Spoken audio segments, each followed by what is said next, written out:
ini dipanggil sama Ibu Kanit dari PPA, Bu Norma, guna melengkapi apa Bang? Jadi gini, ada proses pemeriksaan tambahan sedikit saja, nggak banyak, tapi memang harus dilakukan terhadap Nikita sendiri. Nah, Nikita diharapkan hari ini hadir, dan ada beberapa hal yang memang nanti akan disampaikan kepada Niki dari hasil temuan daripada penyidik. Ini pesannya apa nih Pak? Wah, lu bener-bener lo ya, kata gue jangan banyak ngomong. Kan ini hari ini bawa dua saksi gimana? Bawa dua saksi kerabat atau gimana kan ini? Hari ini ada saksi juga diperiksa ya Bang? Hari ini ada saksi yang luar biasa sekali, yang di luar perkiraan saya, tiba-tiba dia mau. Dan dia yang banyak tahu, bukan berkomunikasi via HP atau WhatsApp. Dia bersama-sama dengan Loli. Siapa? Biar saja saya harus lindungi namanya. Berapa orang Bang? Yang jelas lebih dari satu. Artinya baru ya ini Bang? Ini bukan fakta baru, karena ini fakta-fakta yang memang dia yang lebih tahu kejadian. Jadi gini, ada beberapa kejadian dengan saksi sendiri-sendiri. Ada kejadian bulan April, ada kejadian bulan Mei dan Juni. Itu saksi bercerita sendiri-sendiri. Ada satu saksi yang bercerita bulan April, ada saksi yang bercerita bulan Juni. Semuanya ceritanya itu sinkronisasi dan menjadi satu. Itu dari keluarga, kerabat atau seperti apa? Bukan keluarga Niki. Hasil visumnya kamu sudah tahu belum? Sudah. Seperti apa reaksi kamu saat ini? Yang menguntungkan kamu nggak sih? Kok menguntungkan sih? Nggak ada. Kamu seperti apa Niki? Ya sudah, intinya di penjara aja. Nah, tuh. Makanya jangan ditanya, masuk penjara lagi nanti dia. Iya. Artinya memang semua sudah kebenaran ada di kamu ya? Udah. Ya kalau enggak, ya ngapain kita lapor ke polisi? Capek-capekin aja, kasihan mereka juga banyak kerjaan kan polisi-polisi di sini. Karena udah cukup bukti, semuanya juga udah komplit ya, makanya dilaporkan.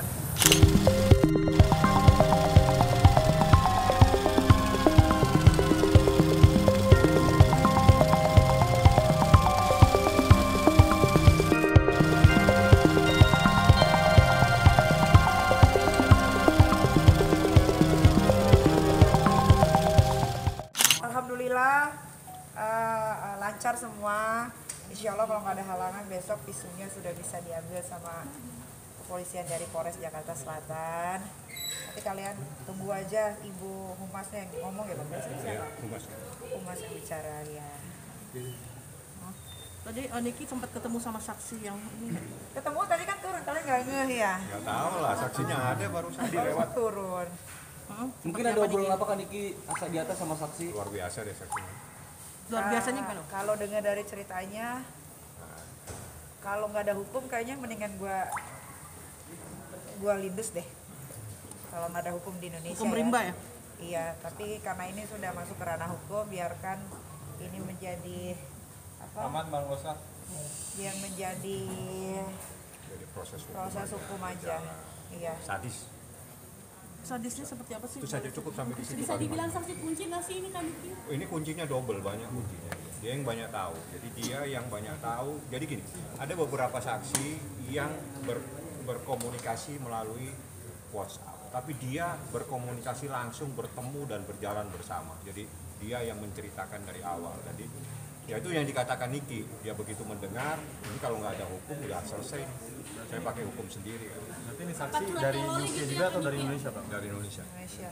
Tempat curhatnya Loli gitu bisa dibilang Pak. Tempat curhat. Artinya ini sama sekali tidak menyangka banget ya Niki kamu. Yang nggak nyangka bakal separah ini gitu. Dari Komnas Anak juga selalu datang, dan gue juga selalu ngecek bagaimana keadaannya hari ini, apakah sudah makan, apakah mau makan, pokoknya semuanya selalu komunikasi dengan baik sama orang yang jagain sekarang gitu. Sekarang kan juga dia nggak bisa lihat TV, dia nggak megang handphone, dia nggak bisa ngapa-ngapain. Dia harus tenang, ya Bang ya, harus tenang, harus apa ya, mengendalikan emosinya dulu, baru nanti kalau kata orang dari Rumah Aman sudah oke, ya baru diadakan nanti pertemuan lagi gitu. Jadi di safe house ya Mbak Niki? Ya di safe house. Tapi sudah diperbolehkan untuk ketemu kan Niki? Nggak boleh siapapun. Harus minta izin dari aku kan, masih di bawah. Maksudnya sudah ketemu sama Kaniki juga? Aku juga belum, karena kan kemarin ketemu terakhir kan masih Emosional. emosional gitu. Jadi gini, supaya semuanya paham ya, gini ya. Ada seseorang, ini saya ilustrasi saja biar gampang. Ada orang menyatakan bahwa saya tidak melakukan sesuatu, ya. Kan seperti itu. Tiba-tiba dia bawa bukti. Nih, bukti foto untuk membuktikan ada kejadian lain. Kejadian lain itu membuktikan adanya perbuatannya dia. Paham ya? Jadi foto USG-nya dia itu membuktikan apa yang selama ini disangkal sama dia. Ngapain orang USG kalau tidak terjadi sesuatu? Apalagi USG anak kecil itu tidak berlaku. Anak yang di bawah umur tidak boleh melakukan perbuatan Iya, hukum. mana ada boleh USG umur segitu, berarti kenapa itu? Rasmanya. Emang adanya Rasma tuh jadi tambah blunder, tau gak Rasma? Lu rehat deh. Soal pemanggilan udah ada belum sih bang? Minggu depan. Minggu ini. Minggu ini. Ini kan udah minggu depan ya? Minggu ini. Minggu Ini ini. kan Senin, Selasa, Rabu ya. Antara itulah Selasa, Rabu, Kamis, Jumat. Ada mau langsung ditahan nggak bang? Kan Nanti. Niki kalau Fadil kesini bakal datang buat konfrontasi langsung atau kayak gimana kak? Wah, gue pengen banget ketemu. Yang nggak ada kamera pokoknya, nggak ada kamera, nggak ada CCTV, gue pengen banget ketemu. Kalau ketemu Pengen diapain, mungkin Kak? mau ngapain Kak Niki? Pengen diapain nggak? Ngapain mau dilakukan? Apa yang mau dilakukan nggak? Ya itu rahasia lah. Dan berujak. Simulasinya kan udah gue kasih lihat tuh. Ya udah. Soal Vior sendiri, soal Vior sendiri. Alah Vior mah nggak usah ini namanya juga orang blow on begitu, biar aja lah.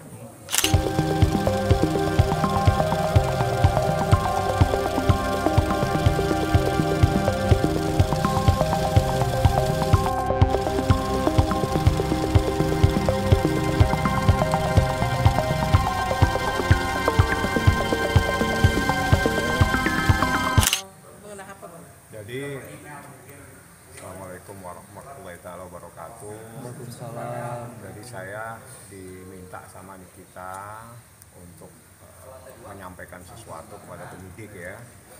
Tadi saya sudah datang. Saya minta mohon, jadi bukan minta ya. Saya mengajukan permohonan supaya dari pihak penyidik untuk mengajukan permohonan kepada Lembaga Perlindungan Saksi dan Korban, karena setelah saya mengikuti proses pemeriksaan, saya temukan ada hal-hal yang sangat mengkhawatirkan, sehingga saya mohon kalau bisa ada Lembaga Perlindungan Saksi dan Korban untuk dilibatkan dalam persoalan ini, supaya korban yang bernama panggilannya Loli untuk mendapatkan perlindungan. Itu yang paling penting yang saya sampaikan di atas, sehingga mereka juga akan mempertimbangkan. Kenapa saya ajukan ini? Setelah saya menyampaikan kepada Nikita, Nik, hasil pemeriksaan saksi-saksi itu seperti ini. Ini kalau kita tidak minta perlindungan juga kepada lembaga LPSK untuk anakmu, ini riskan. Jadi supaya ada yang memberikan penjagaan atas nama negara kepada Loli seperti itu, dan itu lagi mereka pertimbangkan. Mudah-mudahan segera dikabulkan sehingga ada perlindungan yang secara khusus terhadap korban. Jadi Loli ini korban dalam persoalan ini. Hal apa yang ditemukan ada ancaman-ancaman atau gimana Bang? Hal apa yang ditemukan mungkin salah satunya yang paling Yang jelas kalau sampai saya mengajukan permohonan kepada Lembaga Perlindungan, berarti ada hal-hal yang mengkhawatirkan. Nah, ini semuanya pasti akan menjaga ya. Itu juga menjadi kewajiban dari penyidik. Kita diskusi tadi, jadi saya bilang kalau seperti ini ya alangkah baiknya Lembaga Perlindungan Saksi dan Korban ada di dalam kasus ini untuk melindungi korban. Jadi Loli ini adalah korban dan itu diatur dalam undang-undang. Artinya sudah ada ancaman-ancaman itu atau gimana? Ya itu kita tidak tahu apa ancaman, karena dia kan sekarang ada di satu tempat tersendiri. Tidak mungkin terjadi ancaman, tapi dari cerita-cerita pemeriksaan itu ada hal-hal yang harus kita lindungi, karena di saat seperti ini korban ini yang pegang saksi kunci. Artinya dia yang tahu dan dia juga yang menjadi korban, sehingga dia harus dijaga yang sedemikian rupa. Sehingga saya mengusulkan kita mengajukan permohonan dan penyidik bisa mengajukan permohonan kepada LPSK Salah satunya apa sih, salah satu dari koordinasi dengan LPSK, Bang?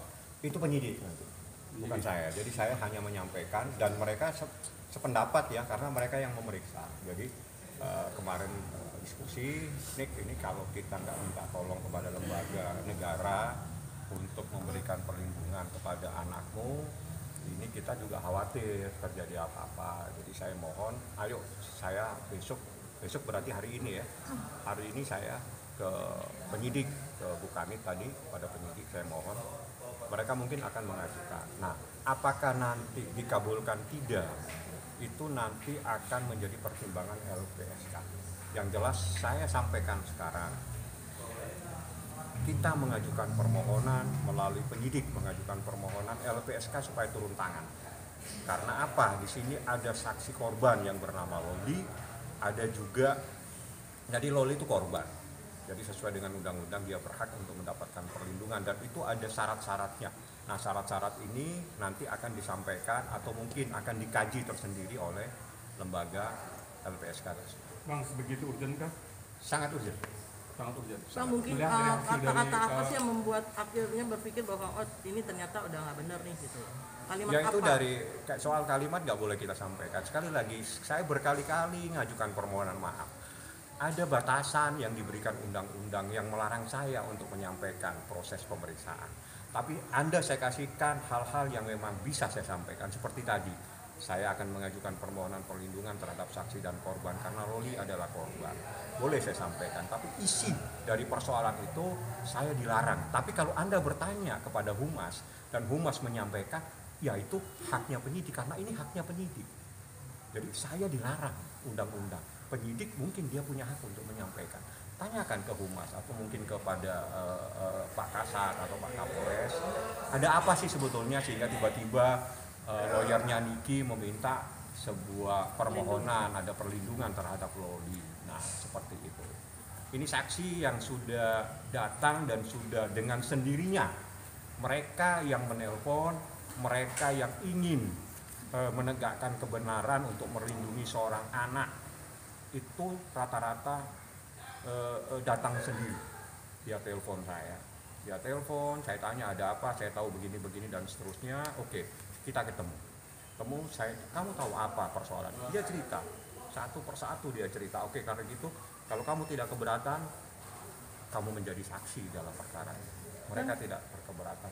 Saksi yang lagi diperiksa ini hubungannya dengan Loli apa? Banyak, macam-macam saksinya. Saksi yang kejadian awal ada, jadi di bulan April. Saksi yang tahu di bulan Juni ada. Saksi yang tahu, jadi persoalan ini persoalan tersendiri.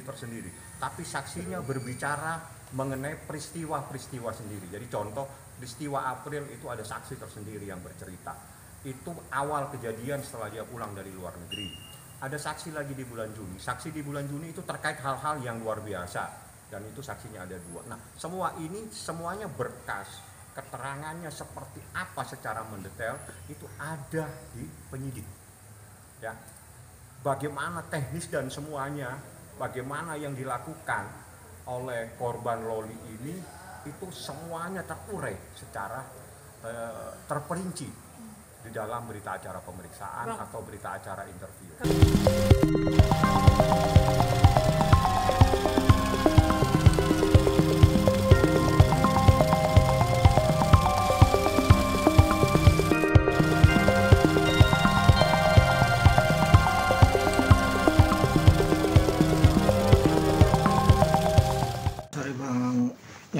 Bang, kemarin lagi rame nih masalah Loli dan Fadel yang sempat dijemput paksa oleh ibunya Nikita Mirjani. Abang melihat kasus ini seperti apa sih, Bang? Ya, ini kasus fenomena sosial ya, yang terjadi dalam ruang publik ya. Maka penjemputan paksa oleh orang tua itu menjadi perhatian publik, apalagi reaksi yang dijemput itu kan mengeluarkan narasi-narasi yang melukai perasaan hati seorang ibu. Nah, kita lihat dalam konteks hak ya, bahwa seorang ibu memiliki tanggung jawab besar dalam semua aspek berkaitan dengan kelangsungan hidup seorang anak gitu. Apalagi Loli ini masih tergolong anak di bawah umur. Tentunya masih tergantung atau menaruhkan harapan perhatian terhadap anak itu adalah dari orang tua kandungnya dari Loli. Oke, Bang. Bisa kita lihat juga kemarin kan Nikita pun sampai menjemput paksa datang untuk anaknya. Nah, ini kan juga banyak netizen juga yang mengatakan kayaknya nggak pantas lah atau apalah. Tapi kalau secara dalam segi hukum, apakah itu masih dalam hak-hak orang tuanya sendiri untuk melaksanakan hal itu? Apalagi sekarang bisa kita bilang Nikita juga menuntut kepada pacarnya Loli, si Fadel itu, karena tindakan asusila terhadap anaknya. Nah, Abang melihatnya seperti itu? Iya, kita melihat bukan lebih kepada teknis ya, bagaimana menjemput anaknya itu, tapi lebih jauh dari itu adalah substansinya. Penjemputan itu adalah misi keselamatan terhadap Loli. Saya pikir pendapat saya bahwa apa yang dilakukan Nikita itu masih dalam koridor yang tepat, dan tidak bisa Loli atau pihak lain mengargumentasi bahwa adalah satu tindakan melanggar hak asasi. Kecuali Loli ini sudah bukan anak di bawah umur, lalu sudah berkeluarga, dia memiliki hak-hak hidup, lalu dia memiliki hak-hak untuk mendapat kenyamanan di dalam rumah tangganya. Tapi lagi-lagi ini Loli masih anak di bawah umur, tentunya orang tua memiliki hak untuk melakukan pengawasan, lalu pemeliharaan, sekaligus memperhatikan hak-hak dia sebagai anak. Itu yang substansinya. Jadi ketika substansi ini jauh lebih besar manfaatnya, maka hal teknis harusnya tidak dipersoalkan. Apakah dia datang itu melanggar hukum? Sama sekali tidak melanggar hukum. Apalagi Nikita Mirzani melibatkan aparat-aparat yang ada yang berkaitan dengan tentang anak. Misalnya KPAI, Komnas Anak, lalu dia datangkan juga dokter. Itu sangat baik menurut saya. Tindakan-tindakan Nikita Mirzani adalah tindakan sukses, layak dan wajib dilakukan orang tua terhadap anak. Nah, kita geser ke masalah hukumnya, Bang. Saat ini kita kan menuntut bahwa si Fadel ini melakukan asusila terhadap anaknya. Nah, kan di situ juga kemarin sempat terjadi yang disebut penyitaan barang-barang bukti ya, Bang, seperti handphone si Loli dan ini. Apakah itu memang dalam koridor prosedural dalam koridor hukum sendiri itu, Bang? Ya, dapat saya jelaskan penyitaan itu begini. Penyitaan berdasarkan pasal 38 sampai 46. Itu diatur dalam KUHP.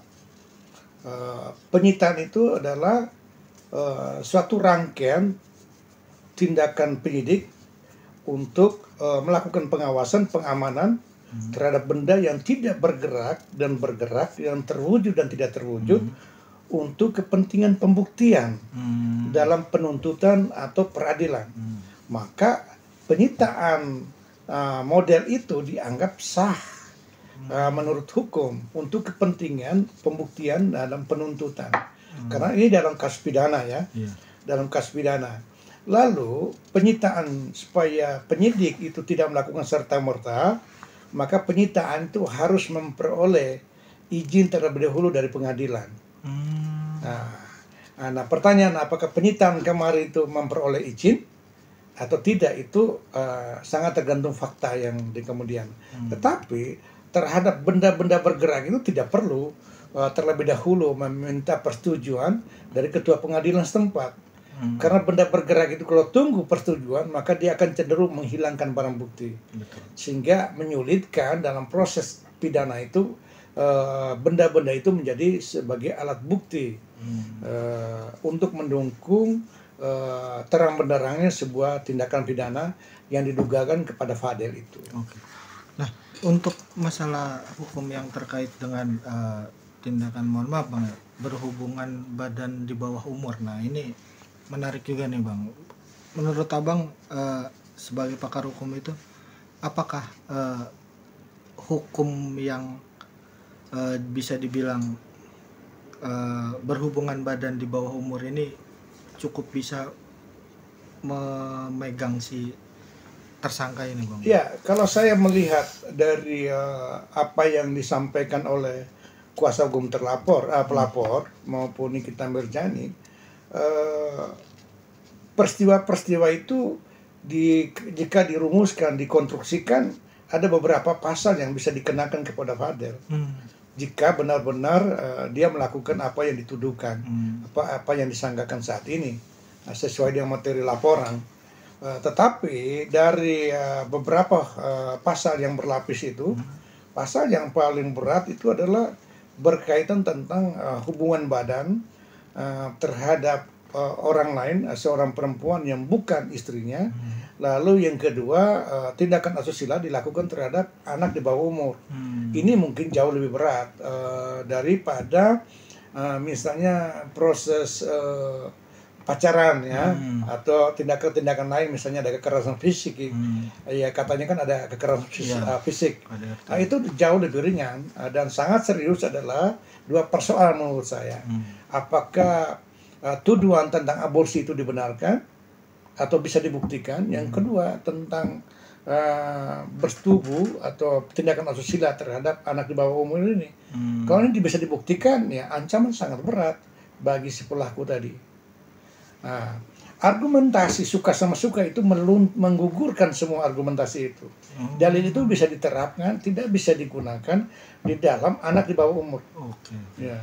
Berarti memang bahasa suka sama suka itu ya tidak sah ketika anak itu terbukti di bawah umur, Bang? Ya, misalnya kita mendengar argumentasi dalil yang disampaikan oleh lawyernya terlapor ya, lawyernya Fadel, bahwa menggiring kepada persoalan suka sama suka, lalu persoalan bisa dikawinkan saja.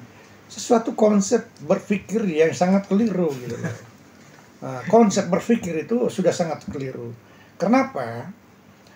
Suka tidak suka itu, tetapi suka itu tidak bisa menjadi alasan untuk melakukan satu perkawinan, karena ada berhalangan dengan soal umur itu yang pertama. Itu berdasarkan Undang-Undang 174 ya. Dan yang kedua, konsep berkaitan bahwa suka sama suka menjadi alasan persetubuhan itu tidak benar. Yang pertama, dalam konteks hukum, bahwa orang yang berhubungan badan itu harus memiliki hubungan hukum perkawinan. Nah, itu yang pertama. Yang kedua, dia boleh berhubungan badan dan orang yang sudah dewasa. Kan begitu. Nah, ini yang menurut saya ada kekeliruan dalam pernyataan-pernyataan dari kuasa hukum Fadel yang menimbulkan kegaduhan dalam ruang publik. Nah, itu menurut saya merangsang niat orang tua dari Loli itu untuk melaporkan polisi dan ingin membuktikan supaya Fadel itu bisa diadili gitu, seperti itu. Oke, Bang. Kalau melihat dari pernyataan dari kuasa hukum Fadel juga kemarin, malah menantang Nikita sampai dibilang jangan ngerasa karena banyak dekingan jadi bisa bisa seenaknya gitu. Padahal Nikita sendiri mengeluarkan bukti-bukti yang otentik gitu, Bang. Nah, Abang melihatnya seperti apa? Pernyataan itu tidak pantas dikeluarkan oleh orang hukum ya. Backing bagi korban itu adalah hukum. Hukum itu adalah sarana yang dibangun untuk melindungi kepentingan hak asasi orang. Nah, maka polisi lebih berpihak kepada pelapor, karena pelapor itu korban. Lalu dalam kasus ini tidak perlu backing menurut saya. Backing itu hukum, kan kita negara hukum. Maka pernyataan-pernyataan itu menurut saya menyesatkan, yang tidak ada korelasi dengan persoalan hukum yang terjadi saat ini. Nah, jadi backing itu tidak penting. Yang paling penting adalah kebenaran materialnya, apakah tuduhan itu benar atau tidak. Dan bagaimana cara pelapor harus membuktikan dalil-dalilnya bahwa laporan itu layak diterima, lalu ditingkatkan proses penyidikan menjadi lidik, lalu diteruskan penuntutan dan diadili. Itu jauh lebih penting. Tetapi proses pembuktian itu juga harus wajib disampaikan oleh terlapor untuk membela haknya sepanjang bukti-bukti itu sangat relevan dengan tuduhan-tuduhan perbuatan pidana. Jadi pertanyaan apakah siapa backing itu sebenarnya itu arogansi, tindakan seolah-olah backing itu menjadi kekuatan dalam proses penegakan hukum. Dan ini sangat-sangat disesali dilontarkan atau disampaikan oleh orang hukum yang memahami hukum. Bisa dibilang itu juga menyinggung salah satu aparat hukum yang sekarang sedang bekerja nggak sih, Bang? Iya, kata backing itu adalah orang yang memiliki otoritas atau kekuasaan yang melakukan backup terhadap katakan Nikita Mirzani. Nah, kalau kata backing ini digunakan oleh seorang hukum, artinya konotasinya buruk. Bahwa backing itu tidak bertindak secara objektif berdasarkan tupoksinya sebagai kepolisian dalam hal ini. Ya, menurut saya pernyataan-pernyataan ini yang tidak perlu dilontarkan dalam ruang publik dan merusak citra para penegak hukum itu sendiri. Bahwa kebenaran sejati itu adalah kekuatan bagi pelapor tanpa harus ada backing. Ya, backing dari korban, backing dari anak di bawah umur, backing dari pelapor itu adalah hukum itu sendiri sebagai panglima yang harus ditaati, yang harus dihormati dan harus dihargai oleh semua masyarakat, baik itu insan hukum seperti para pengacara itu maupun orang yang tidak memahami hukum sekalipun harus tunduk terhadap hukum sebagai panglima. Oke, Bang. Menurut Abang, apabila terbukti, Bang, kira-kira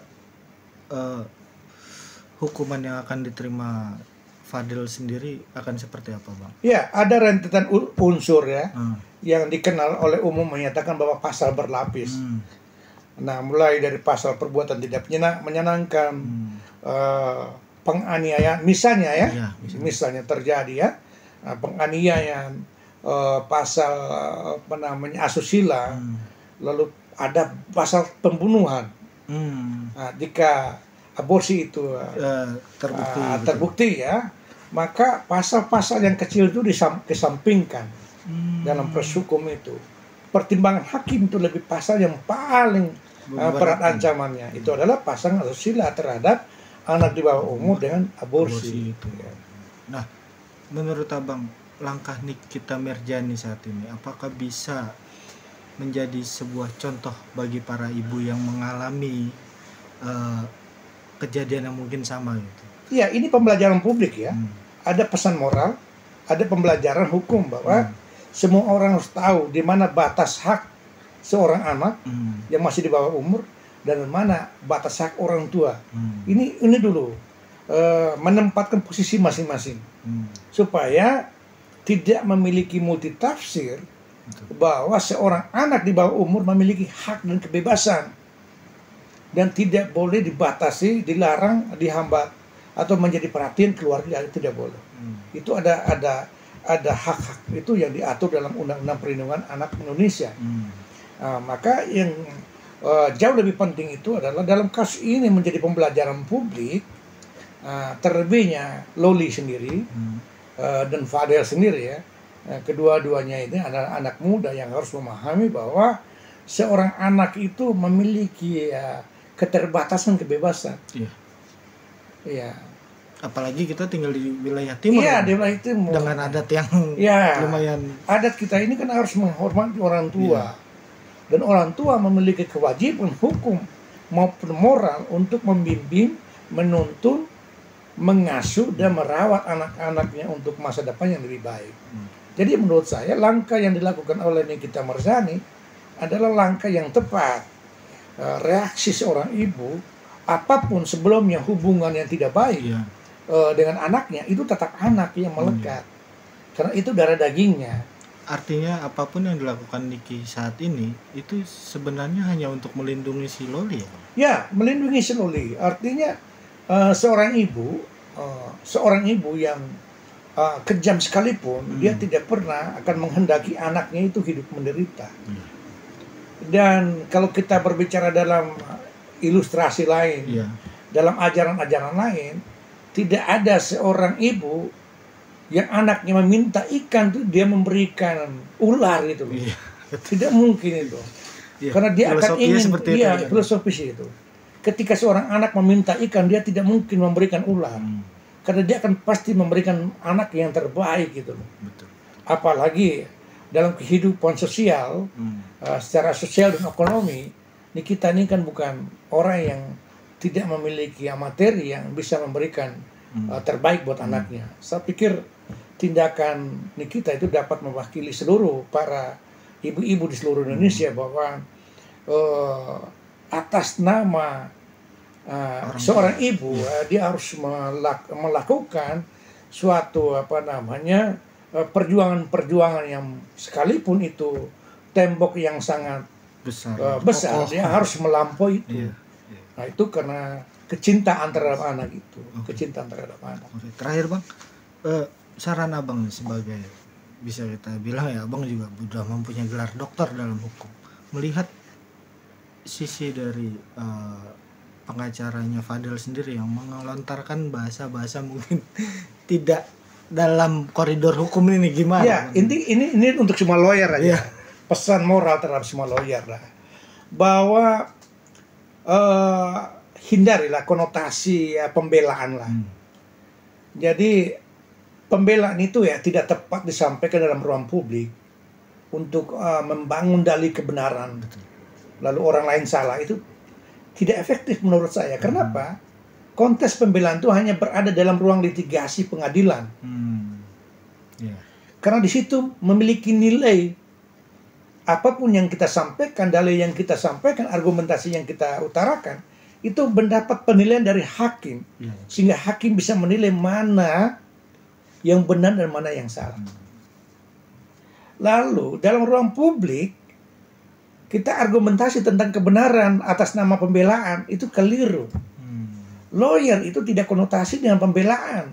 Dalam proses penyidikan sebagai terlapor, harusnya sikap-sikapnya hanya mendampingi secara aktif dalam proses penyelidikan untuk menemukan kebenaran yang hakiki. Itu prinsip lawyer itu. Ya, prinsip lawyer yang harus dipegang lawyer, bahwa di dalam saat ini tahapan penyidikan dan penyelidikan, apalagi penyelidikan, konteksnya bukan membela, sama-sama mendampingin baik pelapor, pengacara pelapor dan pengacara terlapor, sama-sama mendampingi untuk menemukan kebenaran material. Apakah ini kejahatan sesuai dengan tuduhan atau tidak? Belum konteks pembelaan. Di ruang penyidik itu tidak ada ruang pembelaan. Pembelaan itu adalah pledoi yang disampaikan dalam ruang persidangan. Itu baru ideal dan efektif. Bukan sekarang menyatakan bahwa terlapor tidak salah dan benar, atau katakan dari sisi pelapor menyatakan benar. Tidak. Asasnya adalah asas praduga tidak bersalah. Maka sama-sama spiritnya untuk mencari kebenaran material. Kecuali itu sudah dalam ruang sidang. Di ruang sidang. Di ruang sidang itu kan ada fakta baru, ada bukti baru, ada saksi, ada surat.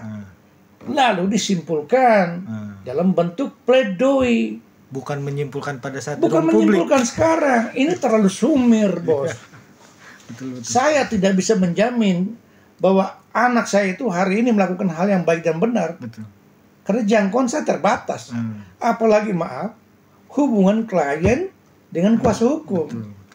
Kuasa hukum tidak boleh menyampaikan satu pernyataan yang menjamin kliennya itu adalah benar dan tidak melakukan satu kesalahan.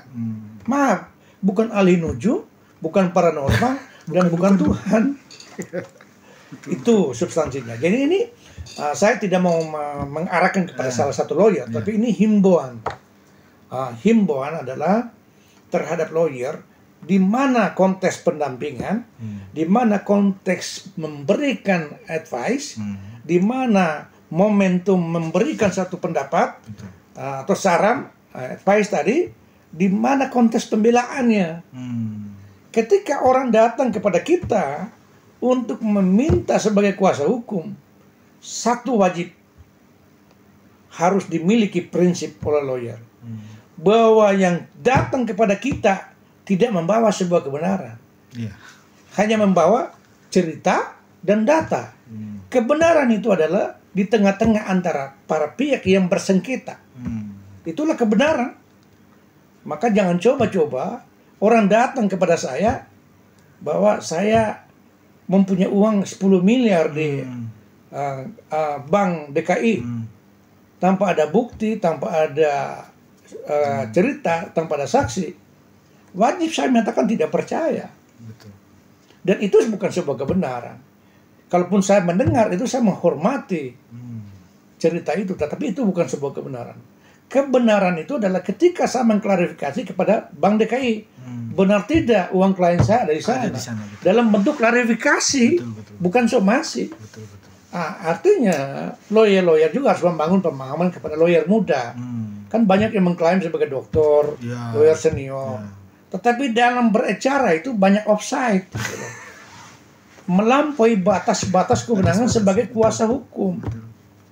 Dan ada lagi, ada orang memberikan kuasa hukum kepada lawyer, lawyer suruh membuat pernyataan supaya tidak dicabut. Ini aneh. Orang memberikan kuasa itu adalah orang memiliki hak untuk mencabut kembali. Dia punya opsi, Bang. Dia jangan buat pernyataan supaya tidak dicabut. Kan begitu ceritanya. Inilah yang menurut saya jangan ya. Ada terjadi di dalam ruang publik yang menurut saya sangat tidak menarik gitu loh. Ya. Jadi ya menyesatkan publik ya. Betul. Jadi saya merasa bahwa tindakan yang dilakukan oleh korban itu adalah tindakan yang tepat sebagai pembelajaran bagi semua publik dan semua anak remaja bahwa alasan cinta tidak boleh melakukan satu pelanggaran hukum. Jangan sampai cinta itu menjadi tindak pidana ya, Bang? Iya, cinta itu tidak boleh melampaui aturan. Karena cinta itu adalah hak yang dimiliki secara subjektif. Boleh pakai dan boleh tidak. Tetapi hukum itu bukan hak objektif. Hukum diatur untuk ditaati. Gitu. Oke, terima kasih, Bang.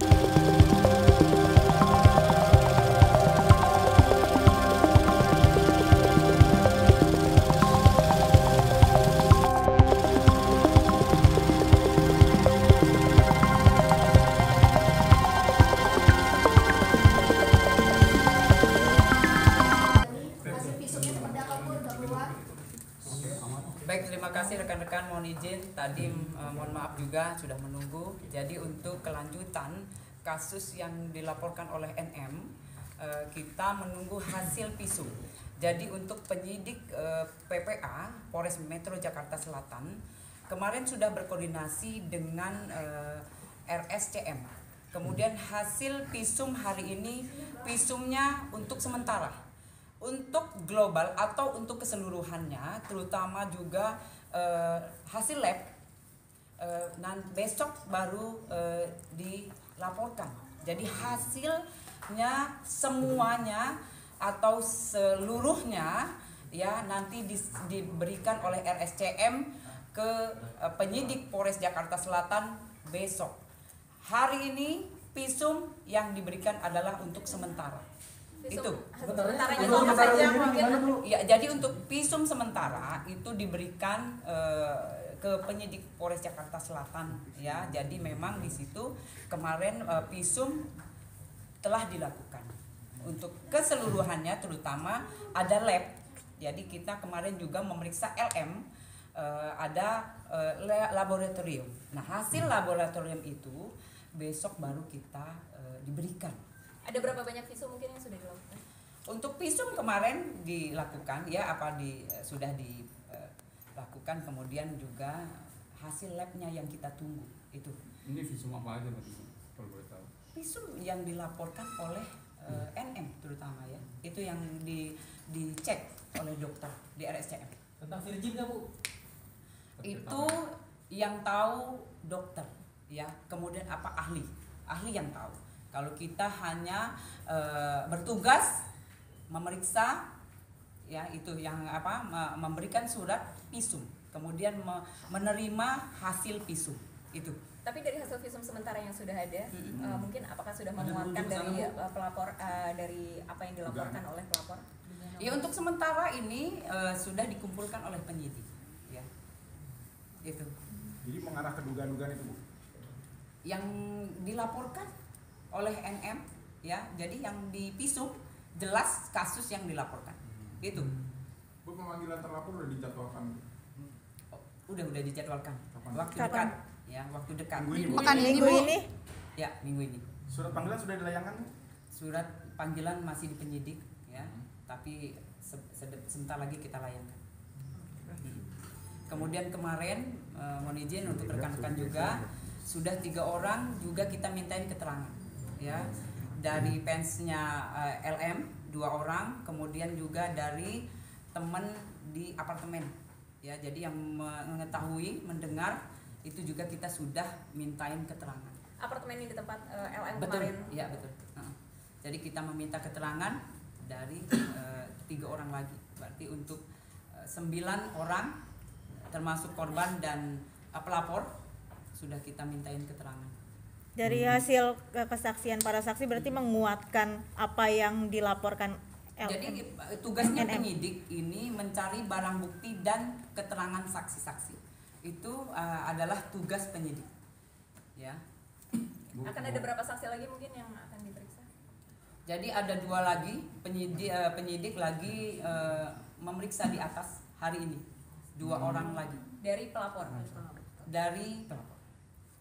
Untuk memastikan aja, artinya visum hari ini dari RCM ini tidak belum bisa didapat oleh pihak kepolisian Jakarta Selatan seperti itu? Secara keseluruhan, tapi untuk sementara kita sudah dari penyidik sudah mendapatkan, tapi untuk keseluruhan terutama lab, ya, hasil lab yang kita belum dapat itu. Untuk saksi yang lagi diperiksa siapa yang maksudnya perannya atau dia seperti apa? Iya, dari fansnya 1, kemudian dari temen. Jadi temennya dari LM, kemudian dari fansnya 1. Sekarang lagi fansnya diperiksa. Kenapa fansnya harus dijadikan saksi? Mungkin ada keterangannya seperti apa sih? Iya, jadi penyidik ini memeriksa seseorang karena memang keterangan itu bisa menjelaskan kasus yang dilaporkan itu. Jadi keterangan-keterangan itu dikumpulkan menjadi bahan untuk pemberkasan di kita. Itu ya. Jadi memang itu. Itu sudah menguatkan nggak sih hasil sementara itu merujuk laporan kita, jadi itu sudah menguatkan nggak sih biarpun sementara itu? Iya, dari barang bukti, kemudian juga dari saksi-saksi itu sudah dikumpulkan oleh penyidik, ya. Kemudian kita sudah menjadwalkan VR minggu ini juga untuk dimintain keterangan, ya. Ya, jadi kita juga harus meminta keterangan dari saksi terlapor, jelas ya. Mungkin selanjutnya dari kalau jika sudah saksi terlapor diperiksa, apakah keluarganya juga ikut akan diperiksa?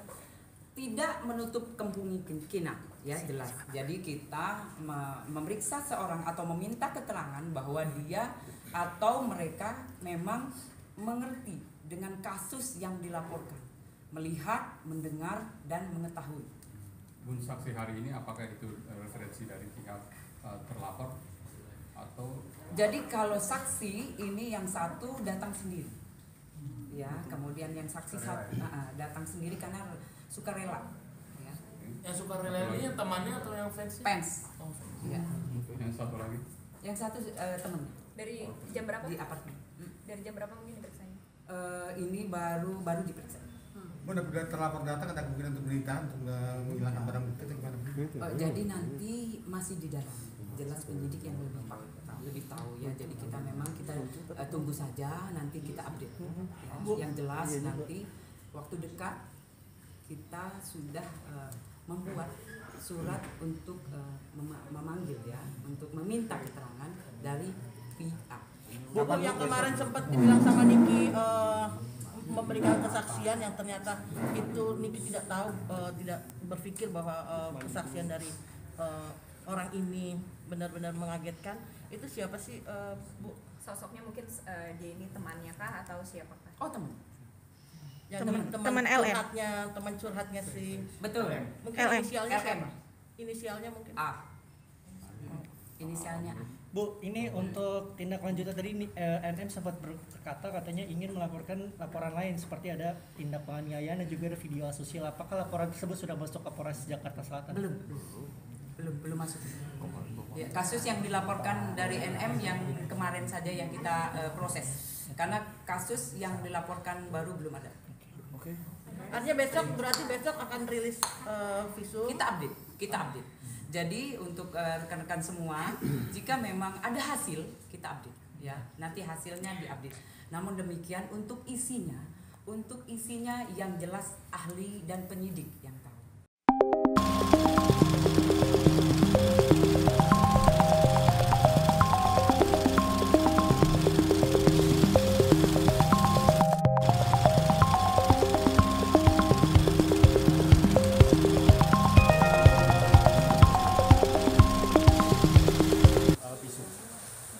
Jadi kasus yang dilaporkan, kemudian setelah LM melakukan visum dan pengecekan laboratorium, hari ini untuk penyidik masih di RSCM, ya. Jadi menunggu untuk observasi dan kesimpulan dari ahlinya, yaitu dokter kandungan, itu ya. Jadi kita menunggu saja, nanti pasti diupdate, itu. Artinya belum sampai berapa belum? Ya itu yang paham, yang jelas pasti ahlinya, ya. Nanti artinya di RSCM itu nanti pihak penyidik sudah mendapatkan hasilnya dan akan diberikan penjelasan ke teman-teman media atau gimana? Ya kalau visum dan laboratorium sudah didapat di penyidik, pasti disimpan atau dikompulir oleh penyidik, ya, dijadikan satu untuk pemberkasan tentunya. Artinya kita belum bisa kita sendiri belum tahu dong. Artinya hanya sekedar bahwa hasil visum itu tidak spesifik seperti apa. Ya jadi untuk hasilnya yaitu yang tahu penyidik dan nanti dibuka di pengadilan, itu jelas, ya. Karena itu memang hanya yang menerangkan adalah ahlinya, yaitu dokter. Dokter SDM ya? Iya, betul. Bu, apakah benar Fadel akan diperiksa hari Jumat ini? Ya, jadi untuk saksi terlapor, ya, PA dari penyidik sudah menjadwalkan untuk meminta keterangan hari Jumat jam sekiranya jam 14.00. Surat tersebut sudah diajukan? Sudah dilayangkan. Ada tanggapan dari pihak sana? Ya untuk sementara ini penyidik masih menunggu, yang jelas sudah dijadwalkan. Tanggal, hari, jam sudah ditentukan. Ya, kita menunggu saja. Jam berapa? Jam 14.00 atau jam 2 sore. Siang. Nanti kalau mungkin nanti terlapornya tidak hadir gimana? Oh nanti kita lihat ya, kita saksikan ya, kita tunggu saja ya, itu yang pasti kita update kembali, Pak. Untuk LM sendiri gimana nanti? Ada panggilan juga nggak sih? Diberikan keterangan keterangan siapa? LM. LM pasti kita minta keterangan ya, karena memang saksi korban yang dilaporkan oleh orang tuanya, gitu. Kapan nanti? Sudah ada? Jika memang kita perlukan, secepatnya kita minta keterangan dari LM. Benar, Mas. Tapi dari surat panggilan sudah disampaikan, ada respon nggak dari pihak-pihak? Ya. Untuk sementara penyidik sudah memberikan, ya, menunggu tanggal, hari, jamnya kita tunggu, ya, datang ke Polres Metro Jakarta Selatan untuk memberikan keterangan ke penyidik PPA Polres Jakarta Selatan. Itu untuk saksi korban PA. Ini hari ini jam berapa nanti para penyidik kembali ke sini? Untuk sementara ini kita memang masih di RSCM. Ya, dari tadi juga sudah di sana, sudah berkoordinasi dengan ahlinya, ya, tentunya dokter.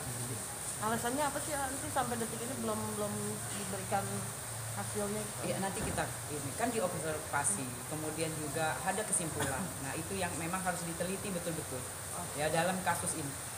Nanti memungkinkan untuk dibacakan hari ini atau memang ada pengunduran atau besok kemungkinan Nanti kita update sih. Secepatnya itu visum sudah di tangan penyidik pasti kita update ya. Tapi untuk isinya rekan-rekan mohon izin, untuk isinya yang pasti yang tahu dan menjelaskan adalah ahlinya ya, itu adalah dokter. Tapi sudah secara keseluruhan untuk hasil visum dan laboratoriumnya Kesimpulan nanti kita disimpulkan oleh dokter ya, yang jelas ahlinya. ya, tapi artinya sudah keseluruhan. Keseluruhan. Kemudian tadi juga dari pengacara juga membawa 2 orang saksi lagi ya yang diajukan ke penyidik. Total berapa saksi yang sudah di? Total ada 11, berarti yang diajukan lagi ada 2 orang. Itu. Berarti 11 ya? 11 atau 13? 11 sudah diperiksa, 2 lagi masih diajukan ke penyidik untuk dimintain keterangan. Artinya 13. 13. Nanti kemarin Bang Fahmi bilang bahwa akan mengajukan ajuan LPSK buat LPSK. Tanggapannya bagaimana? Yaitu memang harus diajukan dari P3A ya. Jadi rujukan itu yang menjadi bahan ya, terutama memang dari LM yang sudah menitipkan ke P3A itu ya. Jadi nanti itu pernyataan itu atau keterangan-keterangan dari P3A menjadi rujukan untuk ke LPSK itu. Rujukannya sudah keluar nih? Masih diajukan oleh pengacara ya, diajukan oleh NM lewat pengacara ya. Bu Dorma, memastikan lagi dari hasil visum sementara kemarin, berarti hasil visum sementara kemarin itu mengarah ke tuduhan Nikita Mirzani? Ini lagi diobservasi ya, kasus yang dilaporkan oleh NM yang menjadi korban adalah putrinya, yang jelas sudah dilakukan visum, kemudian cek laboratorium, itu udah jelas ya. Jadi penyidik sudah menjalankan tugasnya ya. Jadi kita tunggu saja. Dari kemarin juga kita dari penyidik juga sudah ke RSCM ya, karena memang visum sementara sudah keluar, kemudian observasi dan kesimpulan yang dibikin oleh ahli itu yang kita tunggu ya secara keseluruhan. Kapan?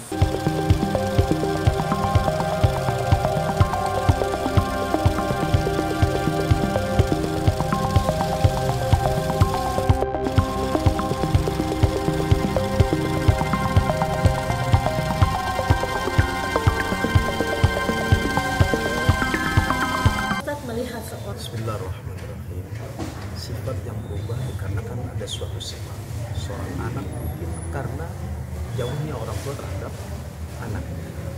Meskipun di sekolah di luar tanpa adanya pembinaan didikan Islam, iman, akhlak, maka itu bisa jadi bumerang daripada orang tuanya, ibunya. Kalau seandainya terjadi yang berubah sifat daripada anak tersebut dikarenakan memang ada sesuatu yang dia nggak sukai, mungkin orang tuanya yang mungkin dilihat kurang baik dan pengajarannya, wallahu a'lam bishawab. Tapi kita bisa melihat perubahan daripada sang anak dikarenakan ada sebab. Ya sebab inilah apa sebabnya, dan hanya anak itu yang mengerti sendiri. Tapi kalau ada suatu kebencian yang terlihat ekspresi yang menyeramkan, menyerang orang tua kandungnya sendiri, ini termasuk anak yang durhaka kepada orang tua, anak yang dibenci oleh Allah, anak yang tidak mendapatkan ridho daripada kedua orang tuanya. Ketika ini terjadi, sang anak ini tidak pantas sesuatu yang memang keluar dari mulutnya, kata binatang seperti anjing lu, gila lu, dan sebagainya. Ini kalimat-kalimat yang model kayak begini yang terlontar dari sang anak pada ibunya, maka anak ini anak durhaka. Dan ketika ini terjadi oleh anak kita nih, kamu mengatakan orang tua kepada orang tuanya, maka yang kurang baik ini, kalau belum diminta maaf kepada Allah secara langsung, maka yang terjadi adalah mendapat laknat dan hukumnya dosa besar, sampai Allah mengatakan wa'budullah wala tusyriku bihi syai'an. sembahlah Allah, jangan menyekutukan Allah dengan apapun. Wabil walidaini ihsana, maka berbuat baiklah kepada kedua orang tua. Nah, berbuat yang baik ini adalah menandakan anak yang soleh.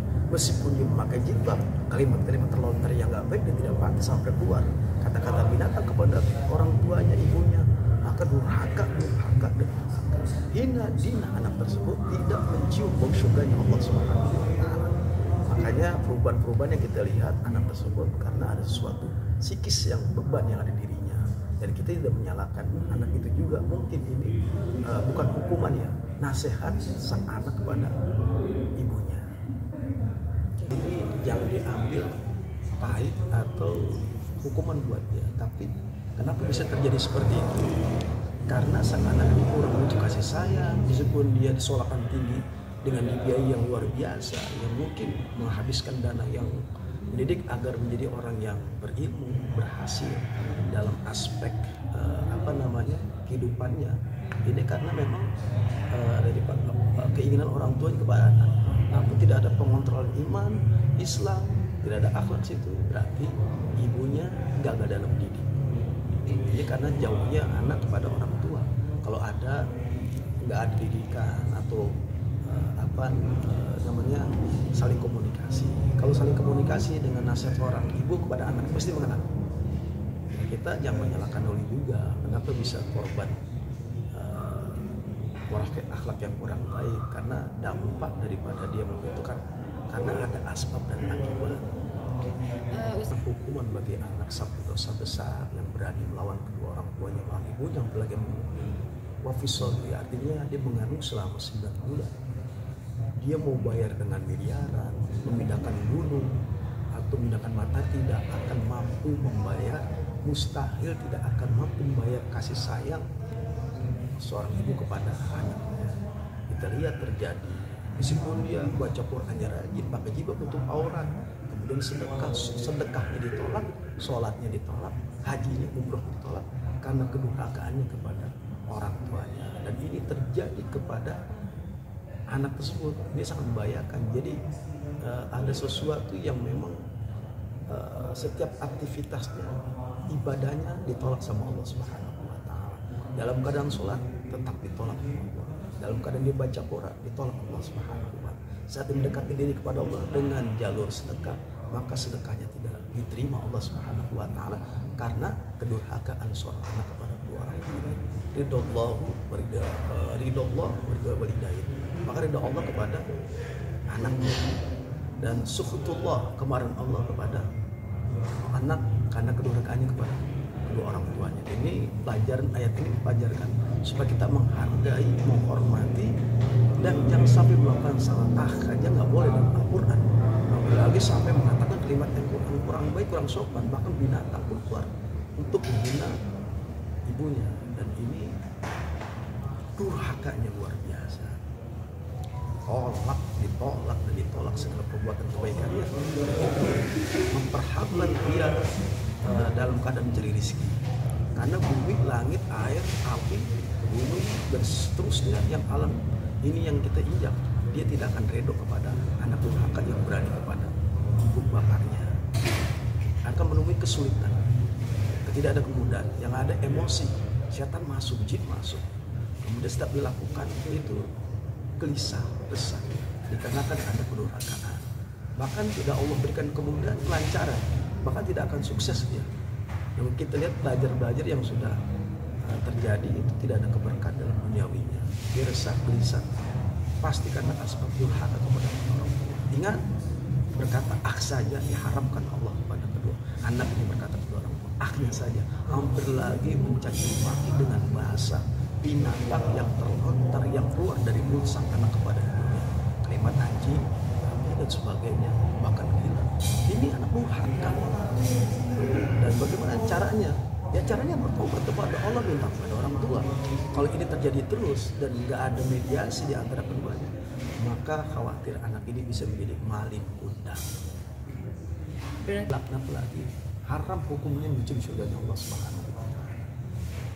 Memang katanya dan katanya hampir lagi melukai tangan, mulut, bagian badan, hampir lagi menonjok bagian muka seorang ibu yang melahirkan dia. Alhamdulillah, ini udah keterlaluan, dan ini anak ini udah dikecap dalam Al-Quran dan hadis dalam ketetapan laknat durhaka, dan tentunya tidak masuk dan surganya Allah SWT.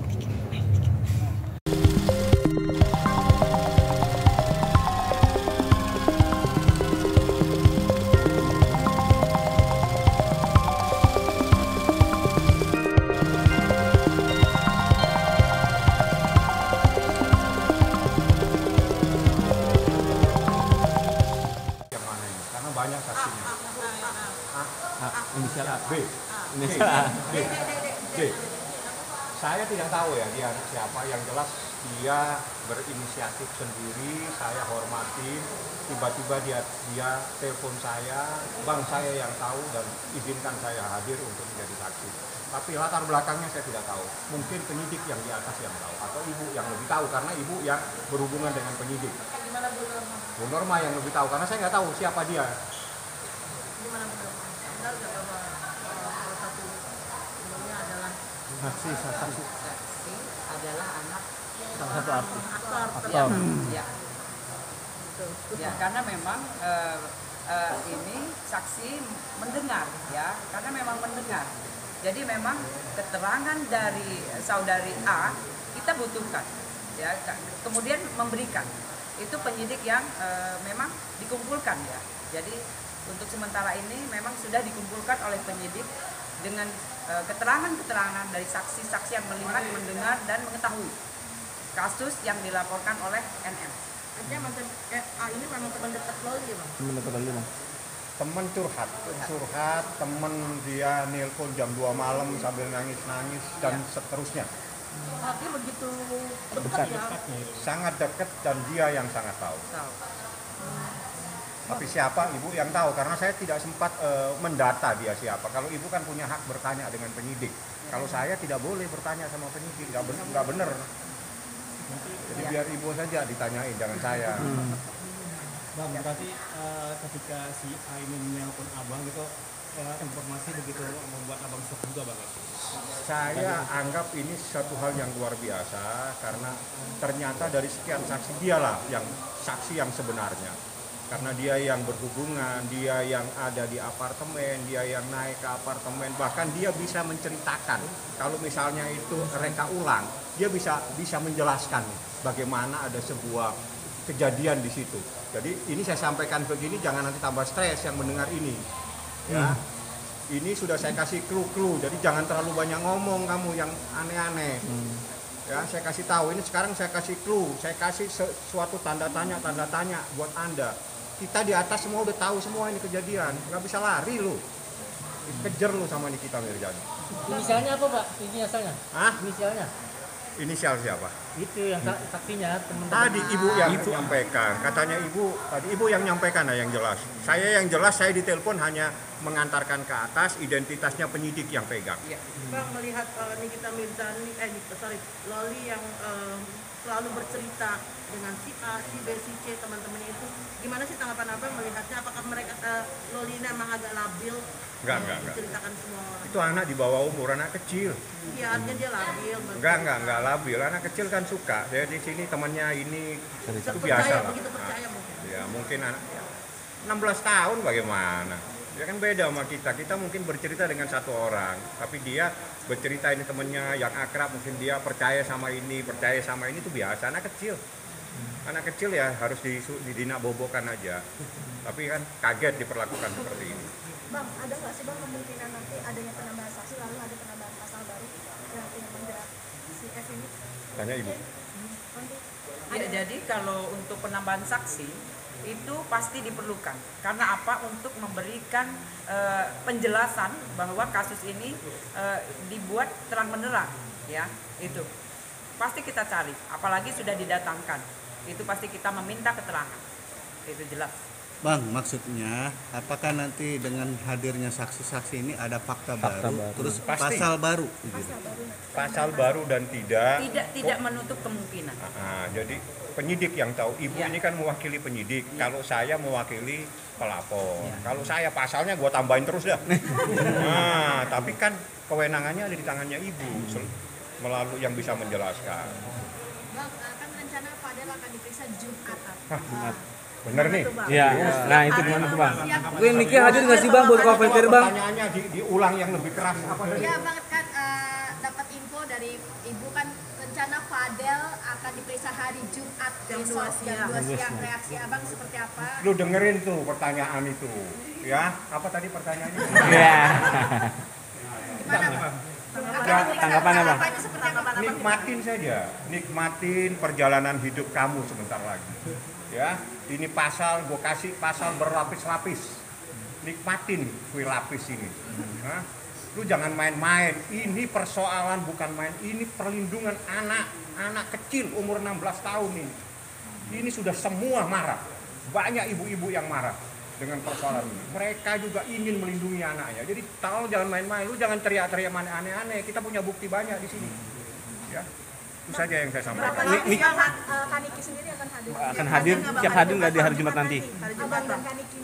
Sepertinya dia akan buka tempat untuk dia melihat datang tidak datang. Tapi saya tidak tahu, saya belum komunikasi sama Niki tadi. Bang, artinya laporan untuk SK ini berapa lapis? Lapis-lapis. Ibu, kalau yang berapa lapis-lapis pasal-pasal, saya serahin ke ibu. Karena itu kewenangannya penyidik sebetulnya. Ibu kan mewakili penyidik. Ya. Nanti berapa lapis? Berapa pasal? Berapa pasal? Yang jelas kan pasalnya kesehatan, ya kan, undang-undang kesehatan, kemudian juga pelindungan anak, kemudian juga di KUHP itu udah jelas, ya.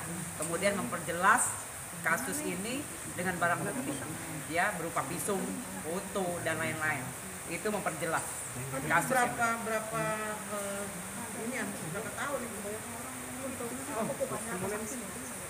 itu kasus ini yang jelas 5 tahun sampai 15 tahun itu jelas kasus ini, ya, karena di bawah umur yang itu kasusnya yang dilaporkan terutama. Oleh karena itu kita cari pembuktian. Bu Loli sendiri akan diperiksa lagi nggak sih Bu? Akan dimintain? Iya, pasti kita minta keterangan dari LM. Onti, ini kan kemarin ada beberapa uploadan dari TikTok sendiri, kabarnya mendengar si Loli sedang terkena kekerasan lah, pemukulan dugaan oleh Fadel. Apakah nanti pasal tersebut akan dimasukkan juga ke? Jika terbukti dengan kesaksian yang ada, ya, pasti di dalam penyidikan kita masukkan, pasti dimasukkan. Itu dengan pembuktian jelas, ya, dengan fakta yang ada. Oke. Kelanjutan soal LPSK gimana Pak? Ya, LPSK nanti saya sudah sampaikan. Saya datang khusus ini menyampaikan itu karena ini kita tadi telepon, jadi akhirnya saya bercerita ya. Sebetulnya tadi ada sidang, kita telepon, Bang, tolong tindak lanjut ya.